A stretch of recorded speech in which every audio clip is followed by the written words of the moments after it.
আল্লাহুম্মা বারিক লানা ফি রজব ওয়া শাবান ওয়া বাল্লিগনা রমাদান।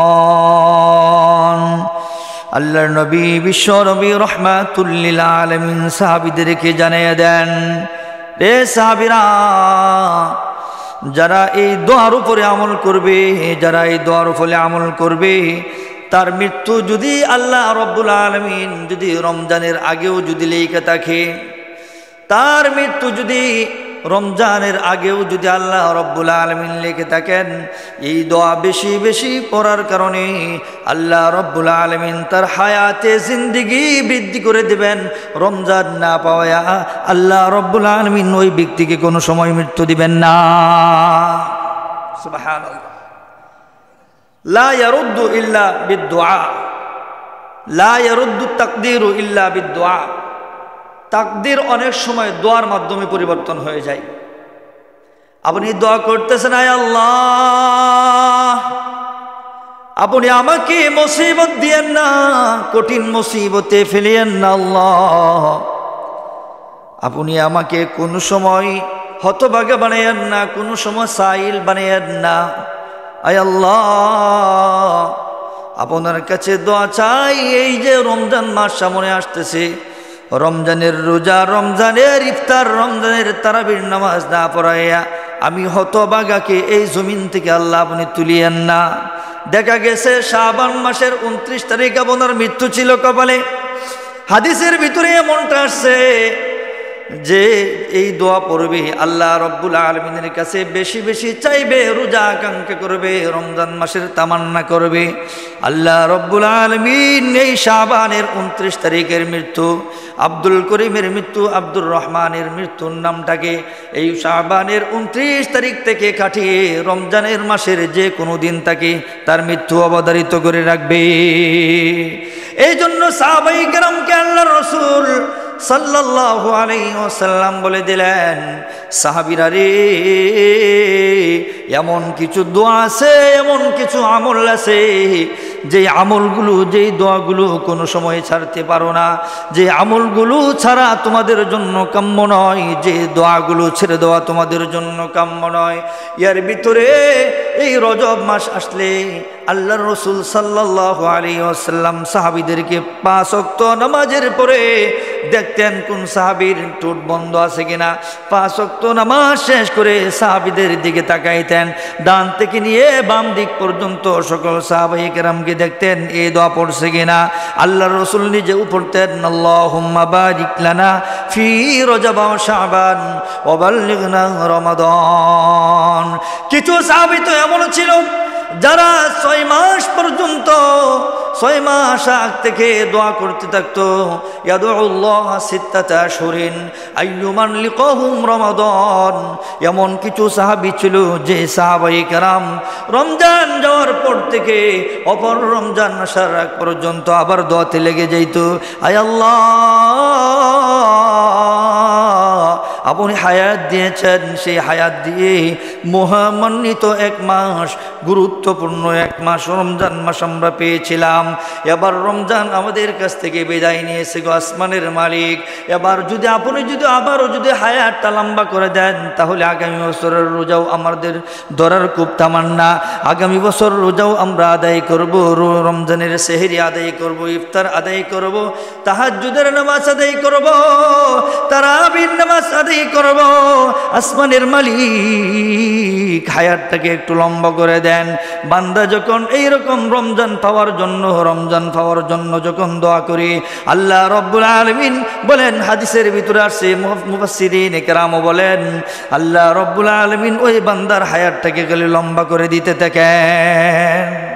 কারণ বান্দা তো শুধু সম্পদ চায় না, বান্দা তো আর কোনো দুনিয়ার ভালোবাসা চায় না।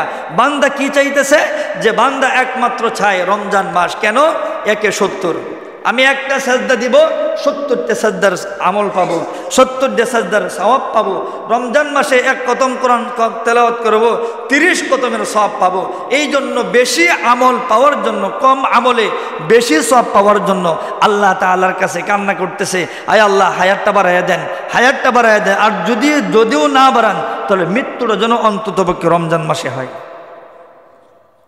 মুফাসসিরিনে কেরাম বলেন, বান্দা যখন এই দোয়া করতে থাকে, বান্দা যখন এইভাবে দোয়া করে রমজান পাওয়ার জন্য, আল্লাহ রব্বুল আলামিন ওই বান্দাকে রমজানে মৃত্যু না দিয়ে পারেন না, রমজান মাসে তার মৃত্যু হয়।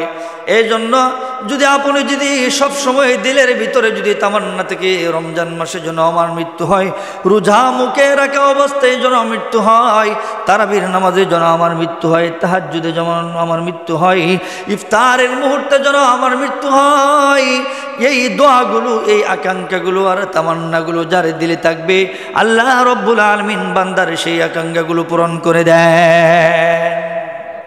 এই জন্য রজব মাস হলো অতি সম্মানের মাস। রজব মাস কিন্তু 102 বছর আগে আসে নাই। এটা কিন্তু মানুষের বানানো কোনো মাস নাই। যেরকমভাবে ইংরেজিতে আছে January, February, March, April, May, June, July, August, September, October, November, December, এগুলো কিন্তু রোমানিয়াদের একটা কৃষ্টি কালচার, এরা বানাইছে এই মাসগুলো। বাংলাও এটাও একটা মানুষের বানানো, কিন্তু আরবি যে 12টা মাস আছে, এই 12টা মাস আল্লাহ রব্বুল আলামিন বলেন এটা বান্দার বানানো মাস না, এটা 100 বছর 200 বছর আগে আসছে এমন না। আল্লাহ রব্বুল আলামিন সূরা তাওবার 36 নং আয়াতের ভিতরে বলেন, ইন্না ইদ্দাতাশ শুহুরি ইনদাল্লাহি 12 শাহরান ফি কিতাবিল্লাহি ইয়াওমা খালাকাস সামাওয়াতি ওয়াল আরদ। রব্বে কারীম বলেন, ইন্না ইদ্দাতাশ শুহুরি ইনদাল্লাহি 12, এই 12টা মাস আল্লাহ রব্বুল আলামিন বলেন পৃথিবীর শুরু লগ্ন থেকে, পৃথিবী যেই দিন বানিয়েছিলাম, কুল কায়নাত যেই দিন বানিয়েছিলাম, এই দিনে আল্লাহ রব্বুল আলামিন এই 12টা মাসকে লিপিবদ্ধ করেছেন। বলেন সুবহানাল্লাহ। 12 শাহরান ফি কিতাবিল্লাহি ইয়াওমা খালাকাস সামাওয়াতি ওয়াল আরদ মিনহা আরবাআতুন হুরুম। আল্লাহ রব্বুল আলামিন বলেন এই 12 মাসের ভিতর থেকে শুধু 4টা মাসকে আমি সম্মানিত করেছি। আল্লাহ রব্বুল আলামিন বলেন 12 মাসের ভিতরে 4টা মাসকে আমি আল্লাহ রব্বুল আলামিন সম্মান দিয়েছি। এর ভিতরে 1 নম্বর হলো মুহররম, 2 নম্বর জিলকাদা, 3 নম্বর জিলহজ্জা, 4 নম্বর হলো রজব। এই যে রজব মাস, এই 4 মাস আসলে পরে কাফের বেঈমান মুশরিকরাও পর্যন্ত এই 4 মাসের ভিতরে কোনো ধরনের হাঙ্গামা, কোনো ধরনের কিতলকাতাল, কোনো ধরনের অপবাদ, কোনো ধরনের গুনাহ এই 4 মাসের ভিতরে করতো না। কাফেররাও পর্যন্ত এই 4টা মাসকে সম্মান করতো। কাফেররাও এই 4 মাসকে সম্মান করত, কিন্তু আমরা মুসলমান হওয়ার পরেও এই 4 মাসের সম্মানের কোনো ধার প্রান্তে আমরা নাই। জোরে বলেন আছে? করেন সম্মান। কাফের বেঈমানরা এই রজব মাস অথবা এই 4 মাস আসলে পরে কাফের বেঈমানরা দেখা যাইতো কিছুদিনের জন্য, এই 4 মাসের জন্য, এই সময়গুলোর জন্য কাফের বেঈমানরা তারা হত্যা বন্ধ করে দিত, কিতলাকাতাল বন্ধ করে দিত, তাদের ভিতরে হাঙ্গামা দাঙ্গামা এগুলো বন্ধ করে দিত। কারণ এই 4 মাসকে এরা সম্মান করত। এত সম্মান, এত সম্মান কাফের বেঈমানরা পর্যন্ত এত সম্মান করত। কিন্তু আমরা শেষ নবীর উম্মত হওয়ার পরেও একজনের সাথে অপরজনের কত ধরনের বাধা বিপত্তি, কত ধরনের কিতলাকাতাল, এমনকি পর্যন্ত কাফের বেঈমানরা এই 4 মাস আসলে পরে একজনের সাথে অপরজনের কোনো ধরনের কথাও বন্ধ করতো না। কিন্তু আমরা হতভাগা মুসলমান এমন আছি যারা 1 দিন নয়, 2 দিন নয়, 1 মাস নয়, 2 মাস নয়, বছরের পর বছর যাইতেছে, সামান্য একটা ইস্যুকে কেন্দ্র করে এখন পর্যন্ত তার সাথে কথা বলি না। আছে না এমন? 3 দিন হাদিসের ভিতরে আসছে, 3 দিন কথা বলা যদি আপনি বন্ধ করেন, একটা মানুষের সাথে যদি আপনি ইচ্ছা করে যদি 3 দিন ধরে কথা বলা বন্ধ করে দেন, 3 দিন পর, এরপর যদি 3 দিনের আগে যদি কথা না বলেন, এক কথাই যদি 3 দিন যদি কথা বন্ধ করেন, হাদিসের ভিতরে আসছে আপনার নামটা মুনাফিকের দরওয়াজায় চলে যাবে। আপনার এই 3 দিন পর্যন্ত কোনো ধরনের আমল আল্লাহ রব্বুল আলামিনের খাতায় লিপিবদ্ধ হবে না। 1 দিন কেন, 2 দিন কেন, একটা সামান্য ইস্যুকে কেন্দ্র করিয়া বছরের পর বছর যেতেছে, বছরের পর বছর কাটতেছে, এখনো কথা বলি না। কথা বলবো দূরের কথা, চেহারাটা তো দেখতেও রাজি না, অথচ হাদিসের ভিতরে আসছে আল্লাহ রাসূল সাল্লাল্লাহু আলাইহি ওয়াসাল্লাম বলেছেন, এক মুসলমান অপর মুসলমানকে দেখা এটা একটা সদকায়ে জারিয়া। একজন মুসলমান অপরজন মুসলমানের চেহারার দিকে ভালো করে তাকানো এটাও একটা ছোট একটা আমল। আমরা এমন মানুষ অনেক আছি যে এই মানুষগুলোর সাথে আমাদের কথা এখনো বন্ধ আছে। কাফের বেঈমানরা এই রজব মাস যে 4টা মাসের কথা বলছিলাম, এই 4 মাস আসলে যাদের সাথে কথা বলা বন্ধ ছিল, এই 4 মাস আসলে পরে নতুন করে আবার তার সাথে কথা বলা শুরু করে দিত। আমরা তো এমন হয়ে গেছি যে এই মাস কোনটা সম্মানিত মাস এটা আমরা মুসলমান হওয়ার পরেও জানি না। কিন্তু কাফের বেঈমান যাদের কপালে কালিমা নসিব নেই, যাদের কপালে কোনো ঈমান নেই, যাদের ভাগ্যে কোনো ঈমান নেই, এরা পর্যন্ত এই সম্মানিত 4টা মাস সম্পর্কে জানতো। আর আমরা ওয়াকালা ইন্নানি মিনাল মুসলিমিন, আর আমরা কোরআনের ভাষায় নিজে দাবি করছি আমরা মুসলমান, এরপরেও সম্মানিত 4 মাস কোনটা এটা আমরা অনেকেই জানি না। জানলে সেনে পরে আমল করতে পারবেন, শুনলে জানতে পারবেন, জানলে পরে আমল করতে পারবেন। আমল না করলে তো জানলে জানলে আমল করতে হবে। আর যদি জানা ছাড়া আমল করেন তাহলে অনেক বিষয় আছে যেটা ইসলামের এটার কোনো ভিত্তি নাই, এটা আপনি মনে করবেন এটাতে মনে অপরিপূর্ণ সওয়াব। এই জন্য জানতে আমল করতে হলে আগে শুনতে হবে, শুই না জানতে হবে, জানার পরে আমল করতে হবে। আর যদি নাই জানেন তাহলে ইসলামে যেটাকে হারাম বলছে সেটা আপনাকে হালাল মনে করে বসে থাকবেন, সেটাকে এমনভাবে ধরবেন। আর যেটা হারাম ঘোষণা করা হয়েছে সেটাকে আঁকড়ে ধরবেন, আর যেটাকে হালাল মনে করা হয়েছে, যেটাকে হালাল করা হয়েছে সেটাকে আপনি ছুড়ে দিবেন, এটা আপনি দূরে ঠেলে দিবেন। কারণ এই জন্য জানার কোনো শেষ নেই, আমল করতে হলে আগে জানতে হবে, জানার পরে আমল করতে হবে। এই জন্য ভাইরা আমার, এই রজব মাস খুব সম্মানিত মাস। আল্লাহ রাসূল সাল্লাল্লাহু আলাইহি ওয়াসাল্লাম এই রজব মাস আসলে পরে আমল করা শুরু করে দিতেন, রমজানের প্রিপারেশন নিতেন। আমরা একটা এক্সাম দিলে মাসাল তো মাসালার একটা উদাহরণ দিতে পারি। যেমন আমাদের গ্রামগঞ্জে যারা এখন বর্তমানে ফসলি জমি তৈয়ারি করতেছে, ফসল মাত্র 3 মাসে হয়, এই মাসে এরা ফসল বপন করতেছে। এরপরে সামনের মাসে একটু নিড়ানি দিবে জমিনে, এরপরে গোছাটা একটু মোটা হবে, সার তেল বিষ পোকা দিবে জমিনে, এরপরে ফসল সুন্দর হয়ে যাবে। এরপরের মাসে ফসল সুন্দর করে কাইটা করে আনবে। আল্লাহ রাসূল সাল্লাল্লাহু আলাইহি ওয়াসাল্লাম বলেন, ঠিক তদ্রূপভাবে এই রজব মাস হলো আমল বপন করার মাস, আমলের প্রিপারেশন নেওয়ার মাস। এই মাসে হাঁটু গেড়ে আমলের জন্য প্রিপারেশন নিতে হবে।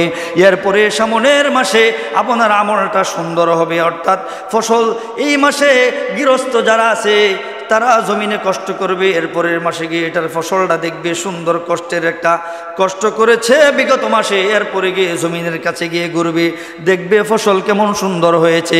ঠিক তদ্রূপভাবে এই মাসে আপনার আমলের জন্য হাঁটু গেড়ে বসে যেতে হবে। সামনের মাসে আস্তে আস্তে আমলের জন্য প্রিপারেশন নিতে হবে। এরপরের মাস যেই মাসটা আসবে, যেই মাস হলো রমজান মাস, ওই রমজান মাসে আমল দিয়ে পরিপূর্ণ করে নিজের জীবনকে আল্লাহর রঙে রঙিন করতে হবে। এই জন্য আমলের জন্য প্রিপারেশন নিতে হবে। ভাইয়েরা আমার একটা কথা ভালো করে বুঝান, আপনি ইচ্ছা করলেই হুট করে আপনি হজে যেতে পারবেন না।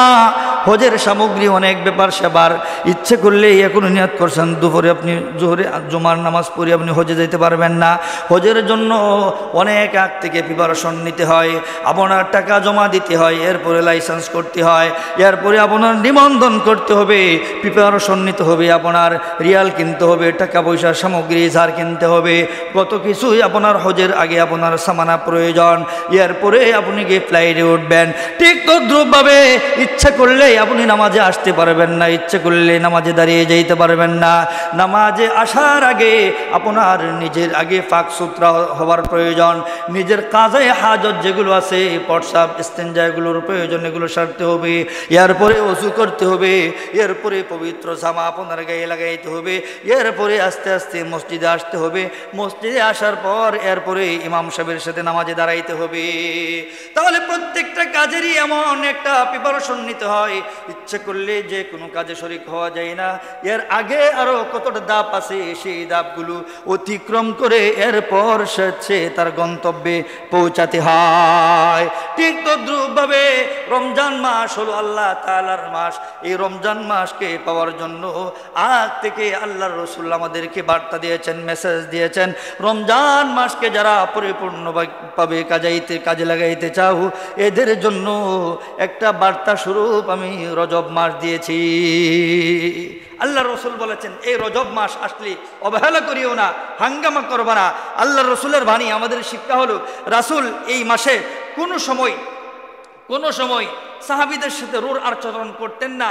এই মাস আসলে পরে কোনো সময় কারোর সাথে কথা বলা বন্ধ করতেন না। আল্লাহু আকবার। রাসূল তো কথা বন্ধ করবেন দূরের কথা, কোনোদিন কোনো মানুষের সাথে আপনার চেহারাকে মলিন করে কুঞ্জিত করে কোনোদিন কোনো মানুষের দিকেও তাকাইতেন না। এই অভ্যাস ছিল রাসূলের। আল্লাহ রসুল সাল্লাল্লাহু আলাইহি ওয়াসাল্লাম বলেন, জাহিলিয়াতের যুগে এক মানুষ কাফের ছিল। রাসূল আকরাম সাল্লাল্লাহু আলাইহি ওয়াসাল্লাম বলেন, একজন কাফের মানুষ একটা মাসের উপর আমল করার কারণে আল্লাহ রব্বুল আলামিন তাকে শাহাদাতি মর্যাদা দান করেছেন, জান্নাতের ঘোষণা দুনিয়াতে দিয়েছেন। আমার রাসূল জানিয়ে দেন, আইয়ামে জাহিলিয়াতের যুগের এক যুবক, এই বাচ্চাগুলো অনেক ডিস্টার্ব করতেছে।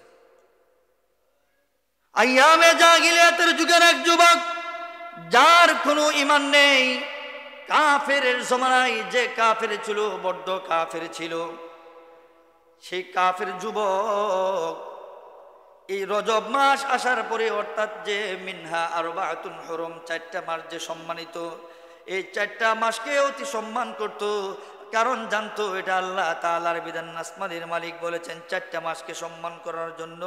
সুতরাং এগুলোর পিছনে সে ব্যাখ্যার প্রয়োজন না নিয়া এই 4টা মাসকে আল্লাহ তাআলার কথা অনুযায়ী সম্মান করতে শুরু করে দিল। এক যুবক, সে এই মাস আসলে পরে, সম্মানিত মাসগুলো আসলে পরে কোনোদিন কারোর সাথে কোনো ধরনের আচরণ, কটু কথা, কারোর সাথে কোনো ধরনের হাঙ্গামার সাথে লিপ্ত হয় নাই, কুতলা কাতালের সাথে লিপ্ত হয় নাই, কথা বলা বন্ধ করে নাই। আল্লাহর রাসূল বলেন, ওই যুবক আল্লাহ তাআলার এই আয়াতের বিধানের উপর আমল করার কারণে যুবক যখন মারা গেছে, আল্লাহর রাসূল সাল্লাল্লাহু আলাইহি ওয়াসাল্লাম যুবকের ঘোষণা দুনিয়াতে দিলেন, এই যুবক জান্নাতি। সাহাবায়ে কেরাম আরজ করলেন, ইয়া রাসূলুল্লাহ, ইয়া হাবিবাল্লাহ, সে তো কোনো ঈমানই আনে নাই, তাহলে জান্নাতের ঘোষণা আপনি এই কাফের যুবকের ব্যাপারে কিভাবে দিলেন? আল্লাহর রাসূল বিশ্বনবী রাহমাতুল লিল আলামিন বলেন, সাহাবীরা আমার, জানিয়ে রাখো, আমল করার জন্য, জান্নাতে যাওয়ার জন্য এত আমলের প্রয়োজন নেই। জান্নাতে যাওয়ার জন্য এত আমলের প্রয়োজন নেই। তুমি ঈমান আনিছো, সব কিছুই করেছো, 5 ওয়াক্ত নামাজও করো, মাঝে মাঝে এমন গুনাহ করো যে গুনাহগুলো পাহাড়ের পাদদেশা বৈশা, পাহাড়ের চূড়ায় বৈশা আল্লাহ তাআলার কাছে কান্নাকাটি করলেও এরপরেও বলা যায় না তোমার সেই গুনাহগুলো আল্লাহ তাআলা মাফ করবেন কিনা। কিন্তু যেই যুবক জান্নাতের ঘোষণা দেওয়া হলো, আল্লাহর রাসূল বলেন তার ঈমান না থাকতে পারে, কিন্তু কোরআনের এই আয়াতের উপর আমল করার কারণে, আর কোরআনকে যারা মানে তাদেরকেও তো ঈমানদার বলা যায়। কোরআন মানলে তো ঈমান আছে। আল্লাহর রাসূল বলেন, এই কোরআনের আয়াতের উপর আমল করার কারণে যুবককে আল্লাহ রাব্বুল আলামিন ঘোষণা দিয়ে দিলেন, আমি নবীকে জানিয়ে দিলেন, এই 4টা মাসকে সম্মান করার কারণে, সামান্য বিষয়ের উপর আমল করার কারণে আল্লাহ রাব্বুল আলামিন ওই জাহিলিয়াতের যুগের এই কাফেরকেও জান্নাত দিয়ে দিয়েছেন। সুবহানাল্লাহ। তাহলে শুনেন, জান্নাতে যেতে হলে এত আমলের প্রয়োজন নেই। আখলিস দীনাকা ইয়াকফিকাল আমালুল কলিল, অল্প আমলই আপনার নাজাতের জন্য যথেষ্ট হয়ে যাবে। এই জন্য আমল খুব কম করেন, তবে যেইটা করবেন সঠিকভাবে করার চেষ্টা করেন। আর আমল করেন কম, সমস্যা নেই, করেন কম, কিন্তু মিথ্যা, অপবাদ, বড় বড় যেগুলো গুনাহ আছে, সুদ, ঘুষ, জিনা, ব্যভিচার, শিরিক, এগুলো ছেড়ে দেন। আল্লাহ রাব্বুল আলামিন জীবনটাকে রঙিন করে দিবেন। আল্লাহ তাআলা আপনার জীবনটাকে সৌন্দর্য করে দিবেন। আল্লাহ তাআলা আপনার জীবনকে সিবগাতাল্লাহি ওয়ামান আহসানু মিনাল্লাহি সিবগা। আল্লাহ রাব্বুল আলামিন বলেন, আল্লাহর রঙে রঙিন করতে চাইলে সাধারণ বিষয় রাসূলের নমুনাটাকে গ্রহণ করো, আল্লাহর রঙে জীবনটাকে রঙিন করে দেব। সুবহানাল্লাহ। এই জন্য রজব মাস আসলে পরে সাহাবাই কেরাম কিছু আমল করতেন। মাসকে আমরা কিভাবে সম্মান করব? সাহাবাই কেরাম এই রজব মাসকে সম্মান করতেন, তাহলে আমরা কিভাবে সম্মান করব? আমরা এই রজব মাসকে সম্মান করব, এক নাম্বার, এই রজব মাসে আমরা কোনো ধরনের গুনাহ করব না। রজব মাসে কোনো ধরনের গুনাহ করব না। একে অপরের সাথে আমরা দ্বন্দ্বে লিপ্ত হব না। একে অপরের সাথে আমরা কোনো সময় হাঙ্গামায় আমরা লিপ্ত হব না। মিথ্যা ছেড়ে দিব, শিরিক করব না। প্রথম নাম্বার। সম্মান দেওয়ার সিস্টেম হলো এক এক জিনিসকে এক এক রকম সম্মান দিতে হয়। মানুষকে সম্মান দেওয়ার এক তরিকা, আপনার স্থানকে সম্মান দেওয়ার এক তরিকা, আপনার সময়কে সম্মান দেওয়ার আরেক তরিকা। এক একটা জিনিসকে এক এক তরিকায় সম্মান দিতে হয়। সুতরাং রজব মাসকে আমরা সম্মান দিব। এই মাসে কারোর সাথে আমরা কথা বলা বন্ধ করব না। কারোর সাথে আমরা নিজে ইচ্ছা করে আমরা কারোর সাথেই আমরা ধাঙ্গামায় তিতলকাতালে লিপ্ত হব না। মিথ্যা বলবো না, শিরিক করব না। এটা হলো এক তরিকা। দ্বিতীয়ত আরেক তরিকা হলো, এই মাসকে সম্মান দেওয়ার আরেক তরিকা হলো, আল্লাহ রসুল সাল্লাল্লাহু আলাইহি ওয়াসাল্লাম বলেছেন, জাওয়ালে শামসের আগে অর্থাৎ সূর্য যখন আপনার ঠিক মাথা বরাবর আসে এর আগে, অর্থাৎ আমরা যেটাকে বলি চাশতের নামাজ, তখন 4 রাকাত নামাজ পড়েন, 2 রাকাত নামাজ পড়েন। আল্লাহর রসুল সাল্লাল্লাহু আলাইহি ওয়াসাল্লাম বলেছেন, যারা এই রজব মাসকে এই 2 রাকাত নামাজ চালু করবে তারা এই রজব মাসকে সম্মান দিল। বলেন সুবহানাল্লাহ। এরপরে আপনি তৃতীয় নম্বরে আসেন, এই মাসে বেশি বেশি করে তাহাজ্জুদের নামাজের প্রিপারেশন নেন, বেশি বেশি করে তাহাজ্জুদের নামাজ আদায় করেন। চতুর্থ নম্বর সম্মান দেওয়ার সিস্টেম হলো, এই মাসে সাহাবাই কেরাম ইমামের সঙ্গে যখন নামাজে দাঁড়াইতেন তখন 3টা কথা বলতেন। এক নম্বর হলো আল্লাহু আকবার কাবীরা, আমার সাথে সকলেই বলুন আল্লাহু আকবার কাবীরা, আলহামদুলিল্লাহি কাসীরা, সকলেই বলুন আলহামদুলিল্লাহি কাসীরা, ওয়া সুবহানাল্লাহি বুকরাতাও ওয়া আসীলা। আল্লাহ রসুল সাল্লাল্লাহু আলাইহি ওয়াসাল্লাম বলেছেন, যারা এই মাসে এই 3টা দোয়া নামাজের পরে ইমামের সঙ্গে নামাজে শরীক হবে আর পিছনে সানা পড়ার পরে এই দোয়া পড়ে নেবে, আল্লাহু আকবার কাবীরা, আলহামদুলিল্লাহি কাসীরা, ওয়া সুবহানাল্লাহি বুকরাতাও ওয়া আসীলা। আল্লাহ রসুল সাল্লাল্লাহু আলাইহি ওয়াসাল্লাম বলেছেন, ফুতিহাত লাহু সামা। আল্লাহ রসুল সাল্লাল্লাহু আলাইহি ওয়াসাল্লাম বলেছেন, তার জন্য আসমানের 7টা দরজা তার জন্য খুলে দেওয়া হবে। সুবহানাল্লাহ। তার জন্য আসমানের 7 দরওয়াজা খুলে দেওয়া হবে। প্রতিটা দরজা দিয়ে তার জন্য অসংখ্য অগণিত রহমতের ভারীধারা তার জন্য চালু হতে থাকবে। সুবহানাল্লাহ। এরপরে যে আমলটা আমরা করব, বিশেষ করে এই মাসে ইয়াউমুল ইসনাইন, ইয়াউমুল খামিস, আল্লাহ রসুল সাল্লাল্লাহু আলাইহি ওয়াসাল্লাম বলেছেন, এই মাসে আমরা বেশি বেশি করে সোমবার আর বৃহস্পতিবারে বেশি বেশি রোজা রাখবো। ইয়াউমুল খামিস, ইয়াউমুল ইসনাইন সোমবার, ইয়াউমুল খামিস বৃহস্পতিবার, এই মাসে বেশি বেশি করে সোমবার এবং বৃহস্পতিবারে রোজা রাখবো। আর ইয়াউমে ভিজ, যে মাসের 13, 14, 15 এই মাসগুলোতে আমরা বেশি বেশি করে রোজা রাখবো। আল্লাহ রসুল সাল্লাল্লাহু আলাইহি ওয়াসাল্লাম বলেছেন, এই কাজগুলো যারা করবে তারাই আমার এই রজব মাসকে সম্মানিত করবে। সুবহানাল্লাহ। পারবো তো ইনশাআল্লাহ? আল্লাহ রাব্বুল আলামিন আমাদের প্রত্যেককে কথাগুলো